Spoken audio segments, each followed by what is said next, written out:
Slow Mesh Week 2, John Reed and Jesse Simonton. We finally got some real football to discuss. Let's dive right into it. Jesse, what's the biggest story right now in college football coming out of the first week? Well, the first week took a long time, considering the game one was Nebraska. And I guess the biggest game was Nebraska-Cincy on Thursday, all the way to Belichick and Chapel Bill getting their bell rung real hard against TCU. I mean, it seems like we're almost 2 weeks removed from what happened to Arch, right in that prime time noon slot against Ohio State. I would say, honestly, just that this could be, frankly, John, I think the return of, some really impressive kind of defenses. I think that like a year ago, we didn't necessarily have that. But I think in all these marquee games, every single one of them, Garrett Nussmeier, I think, showed out that like he could be a top 5 pick. But by and large, all these games were basically controlled by did you have the dudes on defense? Miami has dudes on defense. LSU showed that maybe Blake Baker does have some dudes on defense. Ohio State and Texas got dudes on defense. Georgia, they still got dudes on – I know it was against Marshall. They still got dudes on defense. Penn State, you look up and down these better teams. Florida State, it looks like Tony White's got some guys to work with defensively. Even Notre Dame in the loss to Miami, they got some guys. And so I think if we're taking like a 30,000-foot view, I think that this could kind of be the return of the D. The D. You see those signs. The D in the fence. I think we may be getting a little bit more of those for some of these lower scorer games. I think we'll see. It's just one data point, but that's Colton Hood and Tim Banks erasure. Just for the record, my friends. Colton Hood and Tim Banks, maybe you get Jamard McCoy back. Maybe Tennessee's got them a group of really high caliber cornerbacks. But yeah, just 1 week, and I know I'm being facetious with Tennessee. I do agree. I haven't seen many people talk about the defenses that way, but you are right that they did dominate week 1. Yeah, and I mean, I obviously, it's easy to you could flip it the other on the other head, John, and say. Whereas Tennessee, I think, would fit in the opposite category here. Whereas if you have an inexperienced quarterback, you're going to be in for some lumps. I heard something last week, and it really simplified things, but it did kind of just ring true. I was listening to something. I can't remember what it was, and they said college coaches always tell them the biggest benefit or the biggest factor in college quarterback success is just experience. It's just having a guy that's done it before, not necessarily teaching a high school kid to come in there and play. They said there's no replacement for experience, and it made sense. Like I said, it was oversimplified, but when you hear it, you're like, yeah, I guess you're right. Some of these experienced guys are going to perform better from the get-go, like Joey Aguilar, like John Mateer, those guys coming in with, invaluable repetition. And Jesse, not to bring up a preseason I told you so, but I got to say a little bit of a victory lap on your Alabama love with Ty Simpson, turning to a redshirt junior for the first time with no real experience. He looked pretty bad and really lowered what I thought was their ceiling. Not saying they can't bounce back, not saying they can't figure things out, but he looked like a deer in headlights getting his first shot in the big league. Same for Arch Manning. I know he got some game reps last year, but he looked like, oh no, this is for real now. This is now my team. How is this going to go? And from the get-go for him, I mean, he was skipping passes and missing guys by 10 yards. I mean, I got egg all over my face after week 1 with the Alabama take. There is no doubt about that. You weren't alone. You weren't alone. A lot of people love that Alabama team. Hands up. I was wrong. I feel good about my Utah take. I feel good about, even I will say this. I felt good about the way I kind of thought about LSU. I said that I thought they were going to be kind of the most Jekyll and Hyde team. And I think we saw, Dr. Jekyll. I think we saw a little bit of, hair on fire ability. And the fact that Nuss, again, I mean, like that experienced quarterbacking that you're talking about, he didn't like light up the world in Death Valley, but he was excellent getting LSU in and out of the right play. I was very pleased. I think another criticism with the Tigers the last 2 years basically is Joe Sloan not wanting to run the football. And they didn't run it for like a ton of yards, but they stuck with it. And I think that was really important in getting out of Death Valley for a win. I think you and I both, what did we say? I called it the pickleball offense. I think that's what Notre Dame still has. They did not let C.J. Carr throw the ball down the field. I thought he actually handled himself fairly well at Miami, but that was screen pass, little dunk, hanging out in the kitchen. So Alabama, raised my hand. I know we can talk about that because I wrote a column on that. There are major crimson and white flags, I think happen in Tuscaloosa right now, which again, I said from, Auburn to Baton Rouge and Tennessee too, they're swimming in those crocodile tears that Alabama fans are kind of crying right now.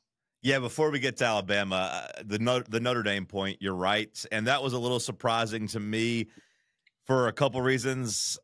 You talked about Miami's dudes on defense. I was surprised at the way they whipped Notre Dame up front. I saw the right tackle, his name's escaping me, which he's probably thankful for, but I saw that he got a 10 on his pass grade, scoreboard from Pro Football Focus. He had a 10 as he got completely whipped all night long. I thought when Notre Dame did start, when they fell down 2 scores, that's when they started kind of playing offense and kind of forcing the issue down the field. And I thought they actually started moving the ball a little bit, but by then it was too late.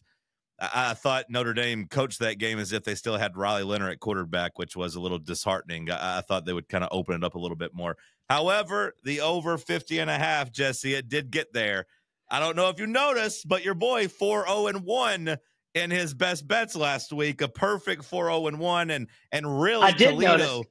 I should have texted plus, you. Toledo plus 8. I mean, that was basically a win because it went to like 10 before kick. So yeah, I should have texted you because I did tail some of those like I did on the show. I faded I think 1 or 2, here with us on the show, but I did tail several of those in real time.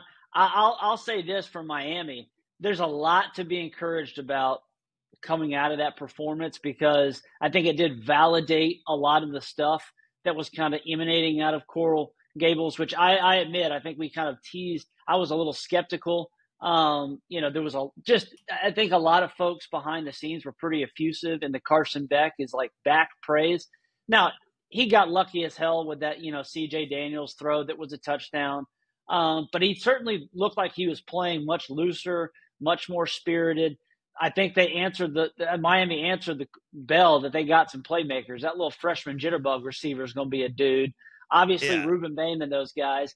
I do think, though, John, my Mario Cristofrod, it's on pause for a week, but there was some signs there that he was going to make, like, I'm trying to lose us the game again by him basically telling Shannon Dawson to stop, to loosen up the horsepower a little bit. Suddenly they go into a shell offensively. That's how Notre Dame gets back in the game. And then Mario's like, we'll just rely on this kicker who's already botched the thing to kick a 48-yard field goal. I thought there was no chance in hell that thing was going to go in. Kickers have gotten too damn good. Kickers have gotten too damn good across the country. Like, it's one thing that NFL guys are now bombing 60-yarders pretty, frequently and pretty easily, but I don't want to see college kickers making 47 with ease. They've gotten too good. I thought we were going to get a duck hook right to the right and end up going to overtime. So I was watching live and took a flyer on I believe it was plus 1260 that the game gets to overtime whenever Notre Dame fell down 10. So I was begging to God, please hook it, miss it, or at least Notre Dame come down and kick a field goal instead. Miami's front just fittingly ended that game there. Yeah. My ACC, pretty good week. Good weekend. Yeah. Obviously Clemson lost, Virginia Tech lost, but I thought Virginia Tech actually showed themselves fairly well against South Carolina. That score line was not indicative of the closeness, of that game. Lenora Sellers with that big run at the end kind of changed the game. Nick Harbor, if he can catch, if he actually has hands, that's going to be a hell of an addition for South Carolina, because he certainly looked like a deer in the headlights playing receiver a year ago, but he actually looked like a receiver. But with Florida State obviously upsetting Alabama, Miami's win, 2 top 10 wins, pretty good for the ACC. I had 2 ACC teams in the playoffs, as many as the Big Ten. Not bad for week 1. No, that was definitely a good call by you. And the cliche gets thrown around a lot that college football is better when so-and-so's good. College football means – but I will say Miami and Florida State, like the ACC needs that, because college football is better when the ACC is good and there's actually another conference to pull from. And, those two are the most logical and easy schools to help Clemson out when it comes to the ACC's, reputation nationwide. Dude, I'm so glad you brought this up. I think I may get flamed for this, but I think that this is like the dumb. I think you're right in the macro that if the ACC is good, no matter what team it is, if a conference is better than it is supposed to be, or at least is closer to equal footing with the rest of college football, then certainly the sport is better writ large. The whole individual team, if Texas is good, college football is better. If USC is good, college football, yada, yada. I think that is college football is just good. You know what? In 2007, everyone, because Danny Cannell had a tweet, Danny's is purposely a troll. But he had, if Florida's good, college football is better. If Florida State's good, college football is better. If Florida State, Miami, and Florida are all good, college football is at its best. And 2007 is considered like the best season, and those teams were nothing better than meh to like average. And Florida had Tim Tebow, who won the Heisman that year, but they lost 4 games, and that's considered like the best season basically of our lifetimes. And so I just think that's so overblown. Welcome to my TED Talk. We can move on. Well, I didn't mean to say something that made you so mad, but again, thank you for at least appreciating on a macro level, just because my logic there is, of course, it's easier for Miami and Florida State to be legitimate contenders than it is for like Virginia or Duke or some of these other ACC schools. That's all I meant by that, because I do think the ACC needs some help. They do need some representation. I'm not necessarily buying Florida State, that high just yet. I don't know what you think coming out of their big win over Alabama, but let's start there, just because I feel like everyone does the obituary for Alabama and focuses on the loser. Let's start with Florida State, the winner. Like, I still think they're 8-4, 9-3 like type of ceiling. I don't buy them as a playoff threat. Do you? I think that's fair. I think it's still look, Castellanos, he talked his shit, and then he cashed the check. He backed it up. But it's one game, and this is still a guy who got benched at Boston College. Exactly. Now maybe he has found or rediscovered, because he was at UCF 3 years ago. Maybe he has rediscovered a little bit of his, wild thing magic in Gus's offense. But this is also, it's almost like, was this the perfect Cinderella, John? The fact that Gus has been kind of the undertaker against Alabama multiple times. Just when every time Auburn wanted to bury Gus, he would rise from the dead and then beat Alabama, and he'd get an extension. And then he's about to get fired from UCF. He gets the lifeline of his buddy Norvell calls him, gets the job here, dials up the game plan for whatever reason. Kalen DeBoer and that defensive staff didn't look like they'd ever seen Gus's, offense. Frankly, it looked a lot like them trying to tackle Diego Pavia a year ago. And so it was so disheartening, because like that, the guy talked trash to him all week, or all offseason, like you said. You would have thought they would have made sure in the game plan to shut him up, but instead he still kind of imposed his will without throwing the ball that well. I think where Florida State should leave this game with long-term optimism is that their front seven legitimately gave Alabama fits. Ty Simpson was running for his life. I think he got hit something like 15 some odd times.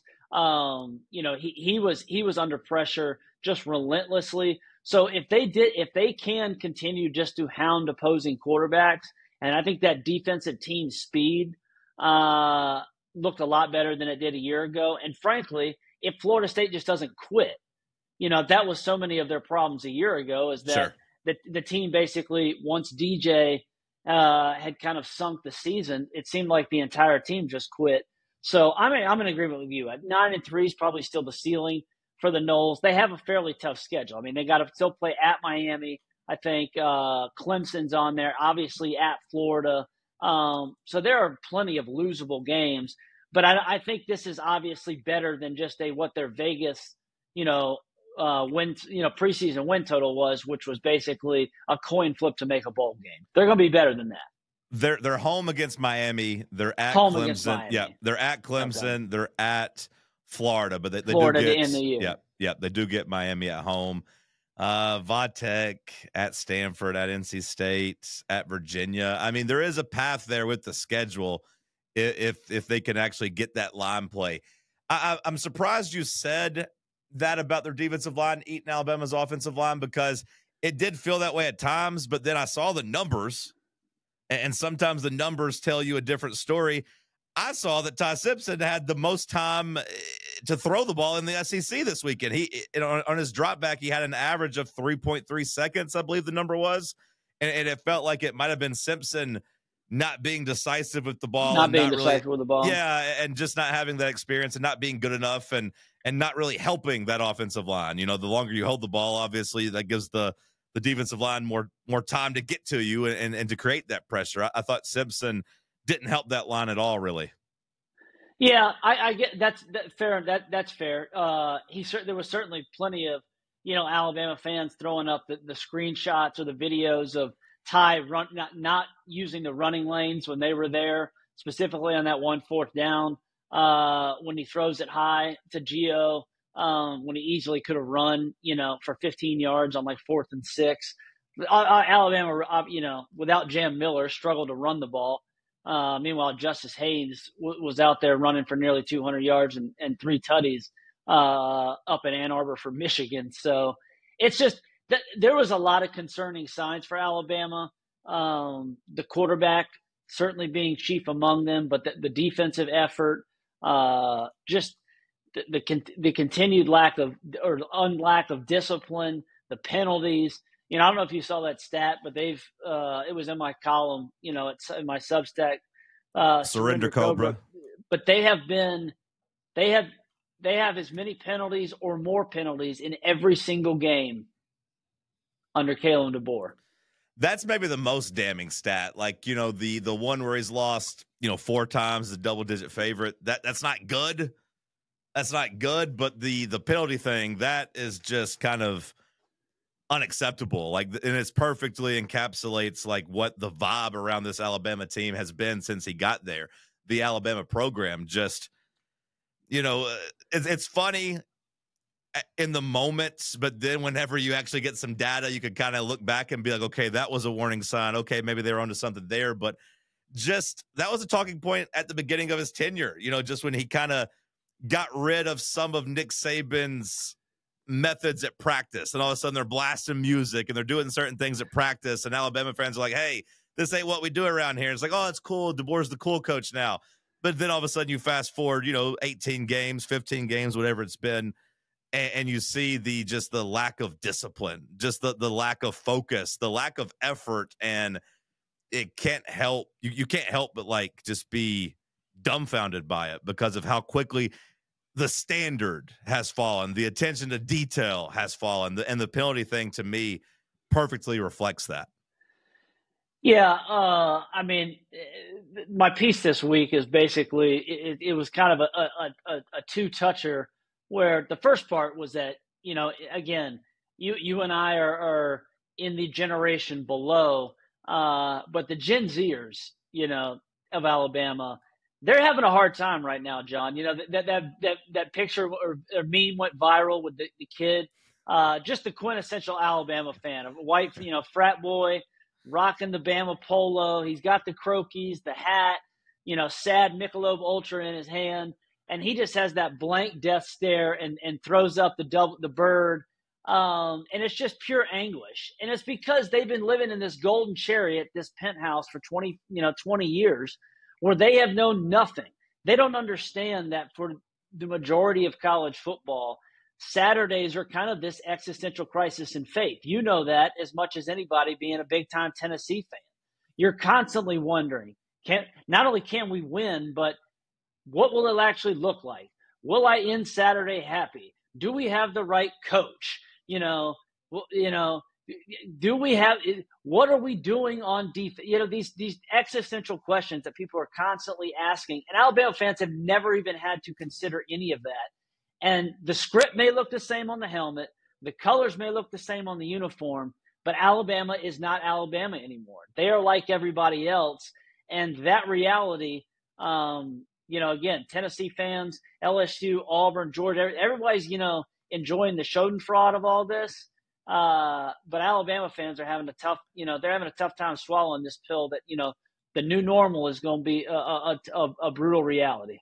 Yeah, I've never had to deal with doing all of that while also trying to replace the greatest coach of all time. You know what I mean? Fulmer had an amazing run in the late 90s, early 2000s, but I watched him decay in real time. So everyone was ready for a new coach.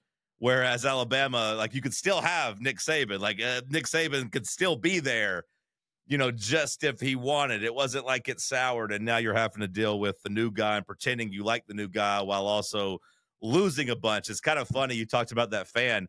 We actually have a tie to him. Our producer here on Talk Sports, 8 to 11 every morning here on Fan Run Radio. He's actually friends with that guy's friend. So he's been getting some secondhand updates. And the viral fan is in shambles. I don't know if he just had a drunken meltdown. I don't know if it was just a heat of a moment. He wanted the camera off of him, but he's been distraught at going viral. He's very, very embarrassed and said the low point of his life was his childhood hero, Chipper Jones, making fun of him on Twitter about it. He's actually in shambles. I didn't see that. I didn't see old Chipper made fun. You know what's funny though? That I haven't really seen anybody else bring up. Because Kalen DeBoer was something like 104 and 12. I forget exactly what it was. It's in my column, but before he got the Alabama job, he had just an insane record. He had lost. Basically you could count pretty much on two hands the amount of times he had lost as a college football head coach. So I don't think the dude has just forgotten how to coach. But while Nick Saban was a fish out of water, and so was Urban Meyer in the SEC, I do think there are fits for some of these, big-time programs. And right now, DeBoer certainly does not seem like a fit. However, and this is where I will say I have not seen a lot of people bring this up, if any, it has kind of made me wonder if some of this decay was already happening. Alabama, I think, led the SEC in penalties in Nick Saban's final season. Or they were way up there. They still went 10-2 in the regular season. They got to the semifinal and arguably could have beat a team in Michigan that went undefeated that won the national championship game, lost in overtime. But I kind of wonder if Nick Saban got out of Dodge before the Cowboys got home. That if the gun was going to start getting pointed, aimed at Tuscaloosa, almost regardless of whether Nick was the coach or not, Nick, Kalen DeBoer, whoever, that basically this insane dynasty was not necessarily set to be dead, so to speak, but that the decay was already happening. And we are now seeing kind of what happens when you basically completely remove that genius. But even if that genius was still there, I wonder if, it wouldn't nearly be the pinnacle that, what it was 4 or 5 years ago. No, that's completely fair. Georgia took over on his watch. It wasn't like he moved out and Georgia came in. Georgia took over his block while he was still there. The slip started happening while he was still there. Now, it didn't get to this level bad, and I still have a hard time thinking he loses those games last year. For sure. I don't think he loses to Oklahoma. I don't think he loses to Vandy, and I don't think he loses to Florida State. But your point of them going from tip-top of the sport to just kind of just another elite team that's 10-2 and hoping to get lucky in a couple games, I think that's fair. But yeah, like they wouldn't have gone and lost 4 games like they did last year, and they wouldn't have lost to this Florida State team. Well, and you wouldn't, and I think the most part of what I think, whether you're a Gen Zer or a millennial or an Alabama fan that lived through the Shula and DeBose and all these different eras, basically where if you weren't Bear Bryant or Nick Saban, Alabama's pretty much run your ass out of town. Over the history of Alabama, if you weren't basically the legendary coach, you got your ass run out. So if you're anywhere in between on that spectrum of an Alabama fan, I think what is extremely concerning about this current coaching staff, led by, again, a guy who's won a ton of games but has never coached at a place with any sort of real pressure, is that the last 2 showings they have put out there, they've had ample time to prepare. You had a month to prepare for a Michigan team that had every single key player sit out because they were going to the NFL draft. And you don't just get run, you get run over, and your team misses 20-some-odd tackles. Well, then you spend all off season talking about the standard's going to come back, and we're going to show this Castellanos kid, about this disrespect, and the offensive line's going to be the bully of the horn and lead the SEC, and Bammer Jammer, Rammer Jammer, we're going to run it down their throat. Oh, and then you can't run the football. Your offensive line gets pummeled, and you miss 14 tackles. I mean, that's just like it just red alarm everywhere. Well, I think you said it, and I was going to ask, but like you gave me DeBoer's record and, the number of games he's lost and everything. To me, that's cool, and I'm not trying to downplay his career. I'm not trying to downplay his accomplishments. To me, it's always different, though, when you do it as the hunted, like when you actually have to do it. And to me, that's what made Nick Saban so dominant and so impressive, was that week in, week out, you're getting their best shot.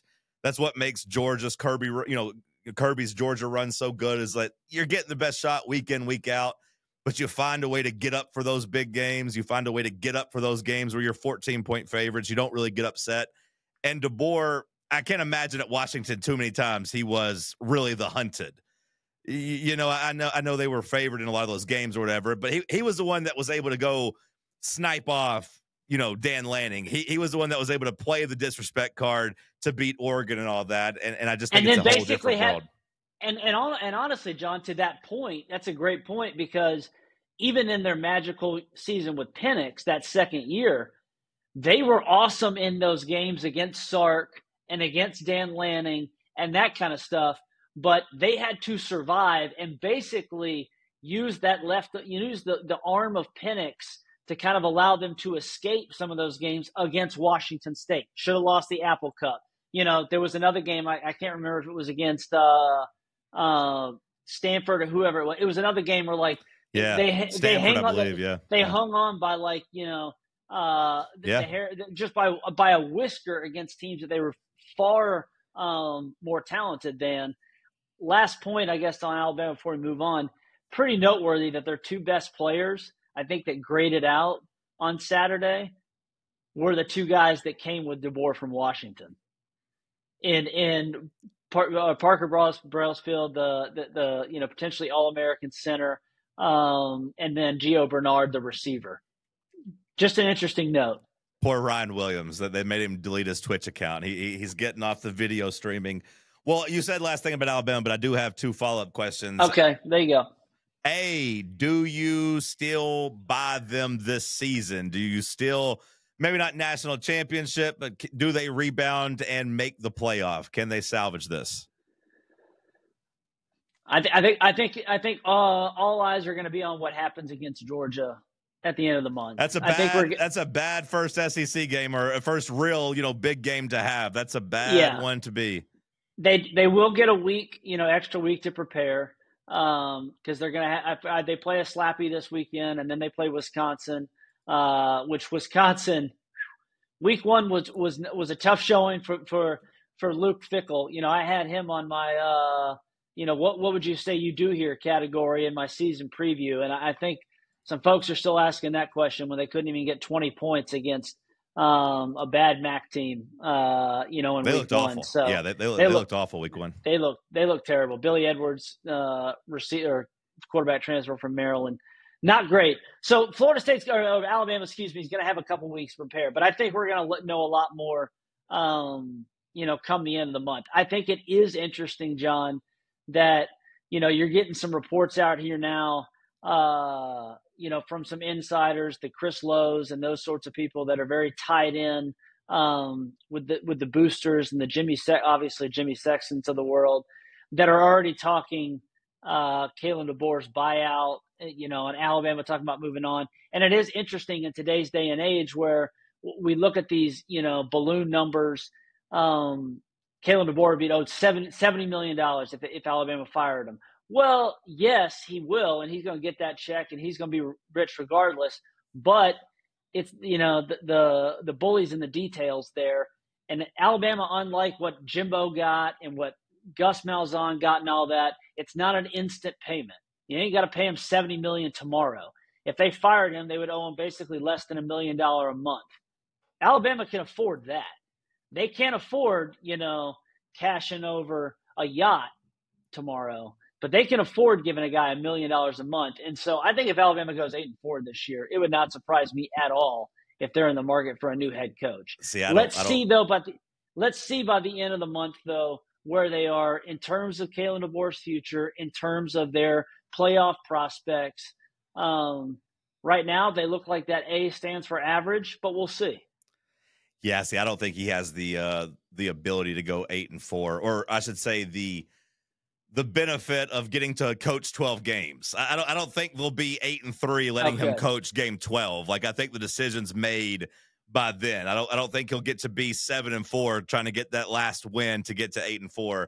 I think whenever this train gets rolling, and if they get embarrassed by Georgia, like, they can lose to Georgia, but the devil will be in the details. If they don't look like they care and they don't look like they're on the same field or the same plane with them in terms of athletes and preparation, I think it'll be too far gone at that point. Like, I think you'll get to October and it'll get toxic. You kind of hinted at it, but Alabama's a toxic ass fan base, man. I know we talk about Auburn, I know we talk about Tennessee, but Alabama's got it in them too to get really toxic. They just ain't had a reason to do it the last 20 years. Oh yeah. Again, look at their history, man. I mean, like and what's funny is that it can get so toxic in Tuscaloosa. They don't even have to fire half these coaches. These coaches just quit and leave. Dennis Franchione, he left Alabama to go to Texas A&M. Imagine telling someone that, explaining to someone that. But as I joked in my column, also imagine telling an Alabama fan, if they had just woke up from a coma and are now seeing their team 0-1 against Florida State after all these things. Oh yeah, we hired Indiana's former offensive coordinator from 2019. That's our new head coach. Well, Kalen, the good news is maybe you can get back to the West Coast. Maybe you can go to UCLA because they look like they're a dead team walking, and they might come open. Jesse, tell the people where they can read more about Alabama, how they can get in touch and get subscribed to the Surrender Cobra, because you did write a good article. And I love how it just sends it straight to my email. I don't have to go to a website and look for it. It just hits my email, and I can open that up and read it. Yeah, subscribe, read, and review. Leave a comment, spread the word at Surrender Cobra at Substack. We'll put the link on the YouTube. But yeah, my latest column was basically, welcome to the mud. That Alabama's not Alabama anymore, and nobody's having a harder time dealing with that than kind of a fan base that's been living in the penthouse for the last 2 decades. So, all right, let's switch gears to week 2. Headlined by Oklahoma and Michigan. We talked about the quarterback experience thing. We got a seasoned vet in Mateer, and you got a new kid on the block in Bryce Underwood, who is trying to have his Trevor Lawrence moment leading this Michigan team. Right. I did not watch any of the Michigan game. I just saw the highlights. Neither did I. I did not see 1 second of it. I did not see 1 second of it. Did watch some highlights, just Bryce Underwood highlights. And the kid certainly looks like he's got it. I don't know if he's going to have it on Saturday going up against, kind of a rebuild Oklahoma defense, Brent Venables. I'm sure he's going to have all sorts of, amoeba pressure packages and that kind of stuff for him. But the kid looks like he's going to be electric.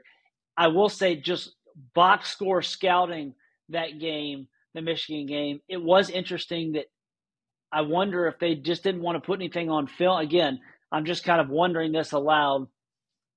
So much of the talk about Bryce coming into the season was about how electric he was as a runner, and he basically did not run at all in that first game. Again, Justice Haynes, the Alabama transfer, he ran wild. Michigan's offensive line seemed to create a ton of holes for him. He had 3 touchdowns, like I said, close to 200 yards. But Bryce didn't run at all. I wonder if that's going to be a big part of the game plan just to make him more comfortable in a tough road environment. On the other side, Oklahoma, they played Illinois State. Mateer had awesome numbers. Some of the guys watching the All-22 I've seen didn't think his play stood up to the stat sheets. What did stand out, at least most notably, was that Oklahoma could not run the ball at all with that new look offensive line of all those transfers. I think less than 3 yards a carry. Jaden Ott, their ballyhooed guy from Cal, who was the star of the Pac-12 2 years ago, he had 1 carry for -3 yards, only played 4 snaps. Brent Venables has been weird, talking about him being this electric playmaker who's like banged up, but why is he 3rd on the depth chart? Just something to kind of watch in that game. The other thing is that Michigan's going to be without probably their best defensive player for the first half because of a bogus targeting call in the 3rd quarter last week. So kind of Justin Bartham, that linebacker, kind of something to keep in mind.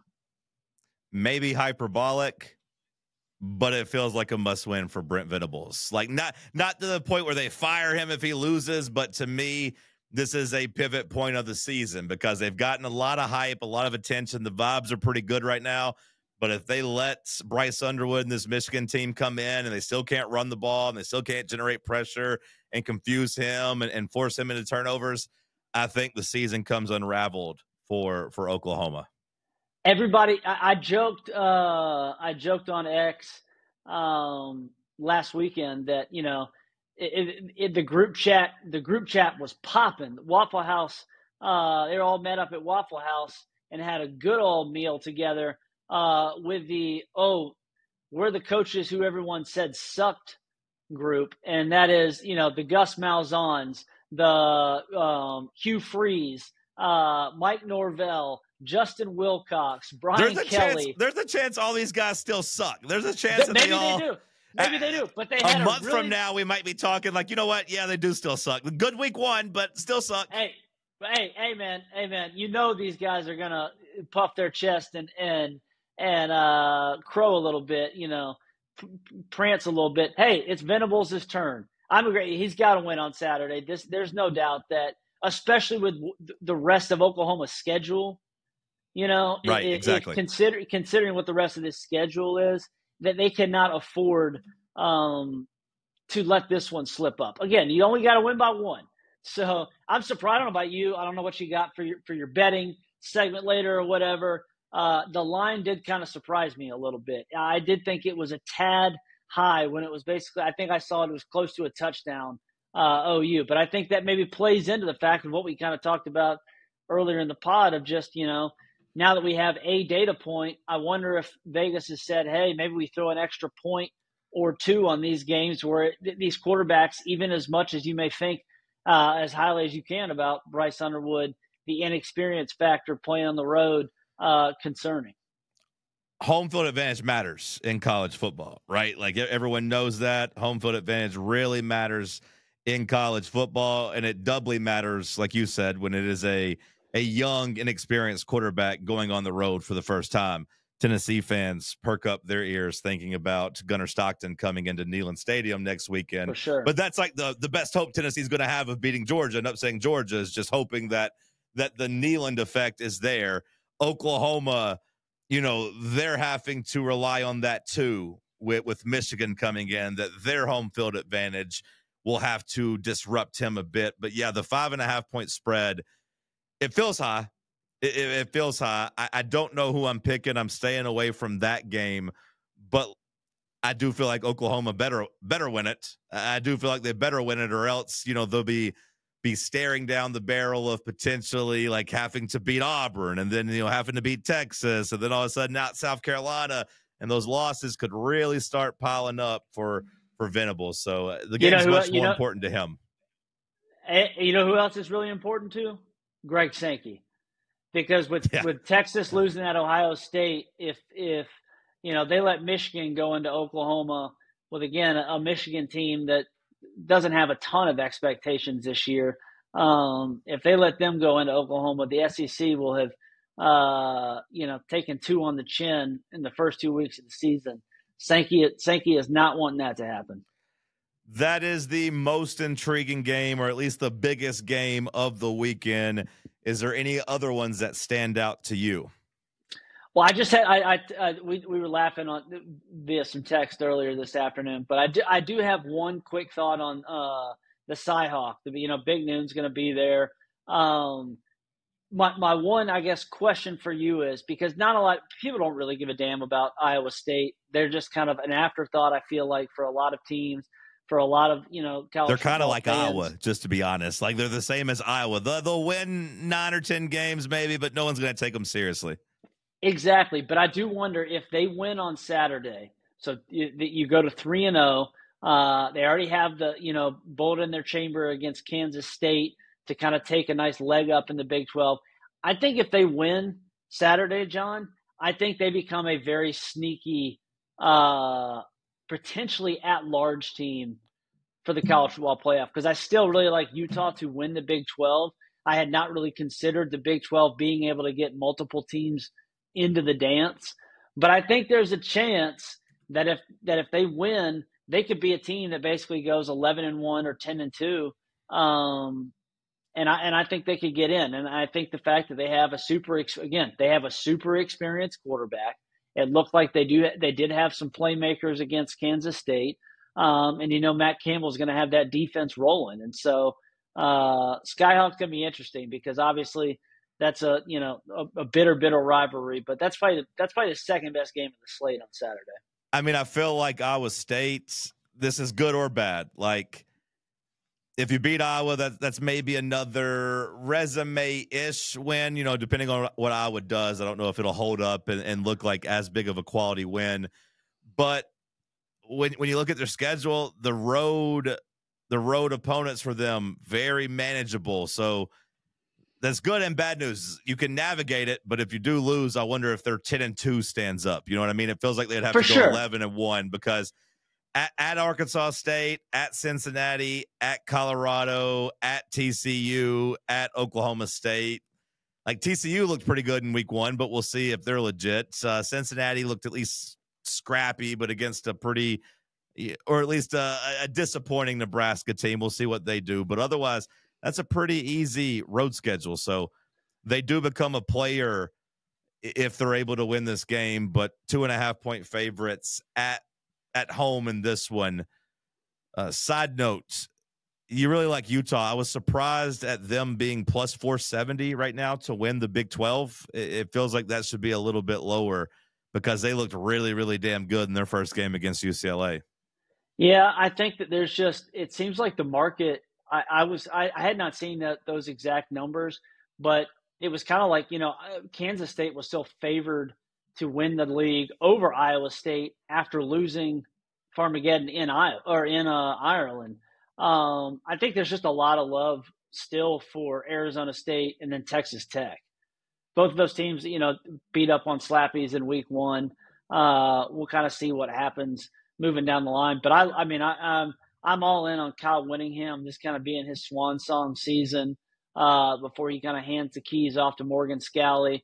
I think Devin Dampier, is one of the more electric dual talent quarterbacks. If he doesn't turn the ball over, he's going to be really good for Utah. So I would hop on that 470 gladly.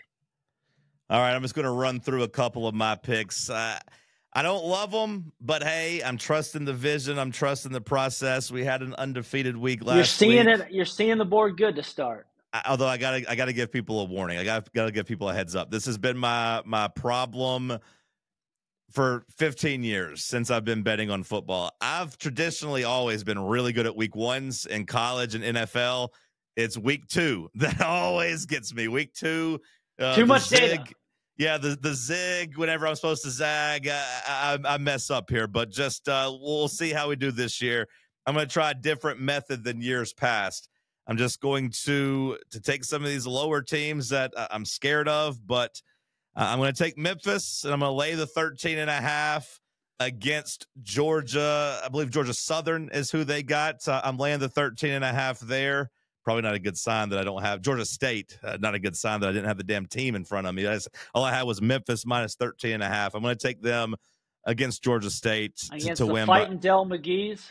To win by at least 2 scores. I'm riding with that. Again, don't feel great about it. Don't love it. Can't tell you too much about Memphis, but I can tell you they got a lot more talent right now than Georgia State does. Fade Taylor. I'm going to abstain on this one since I don't know a ton about. I know that Memphis is having to replace Seth Hennigan at quarterback, so but I'll say abstain from this one. You don't got to bet. Remember, kids, you don't got to bet every hand.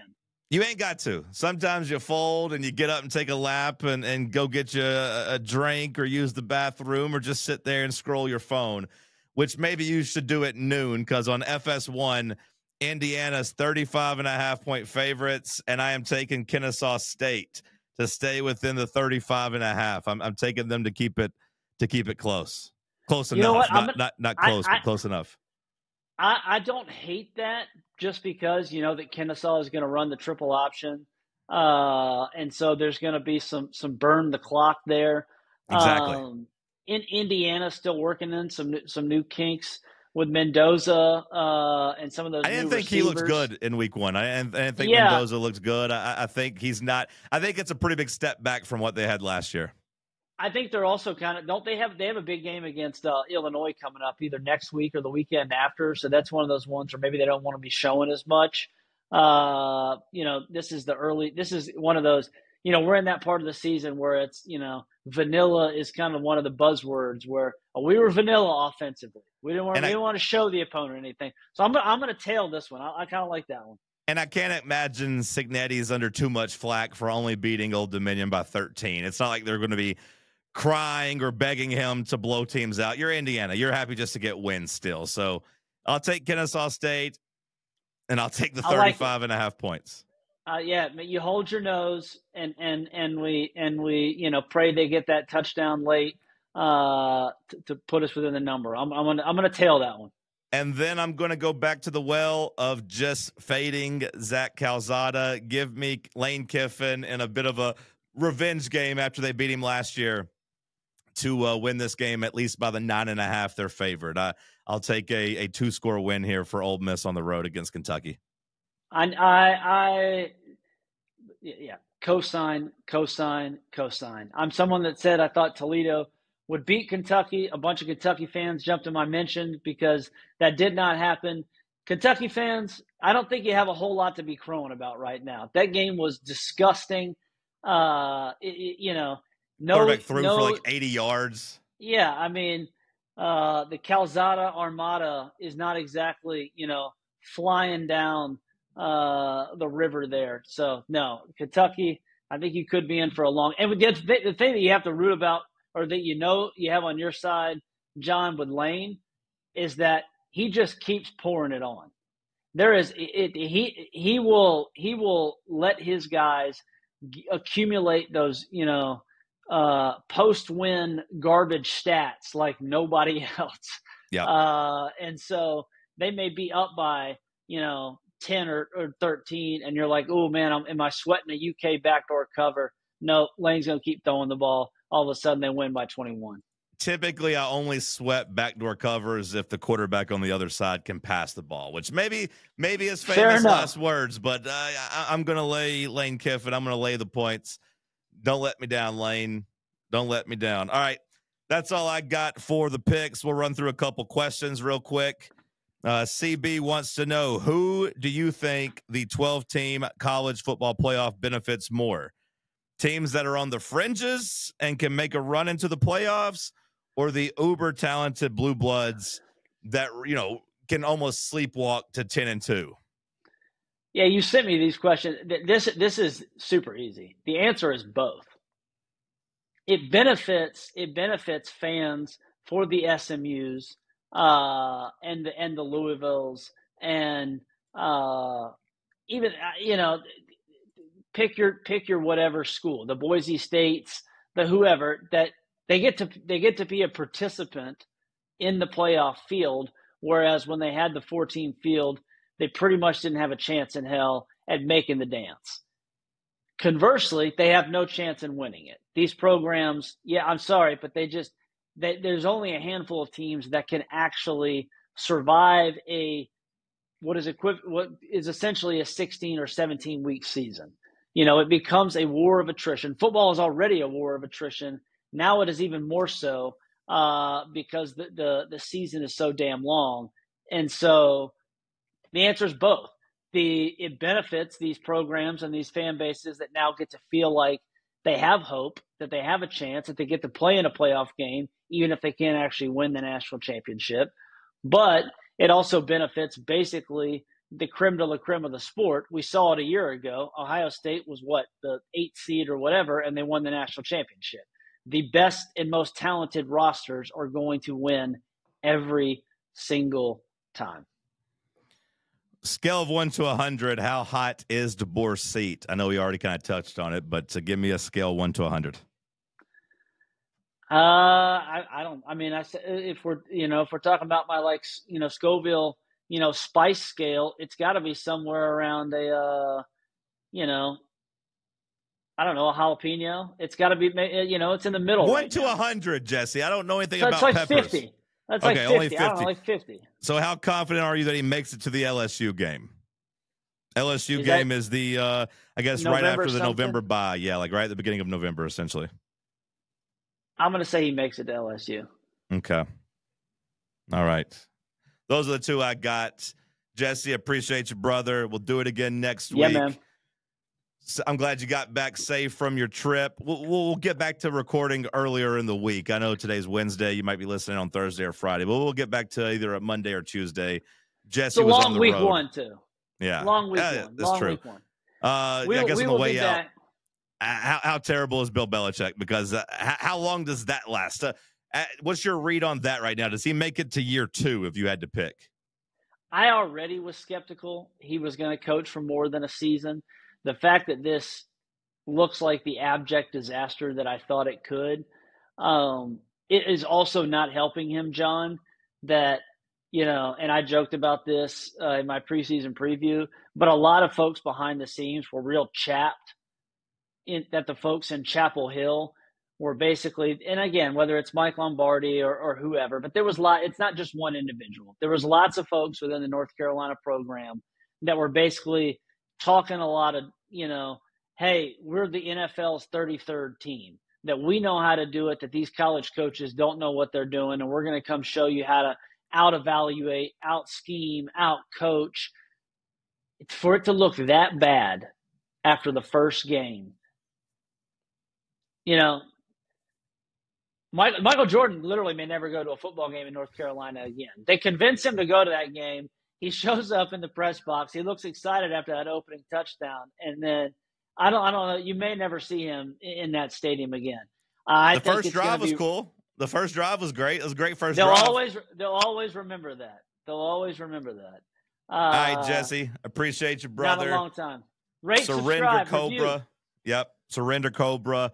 Well, we'll put the link right here in the comments on YouTube. If you're listening on the audio version, go give us some love on YouTube. Find the link, subscribe. Appreciate you, Jesse. Talk to you next week. See you, John.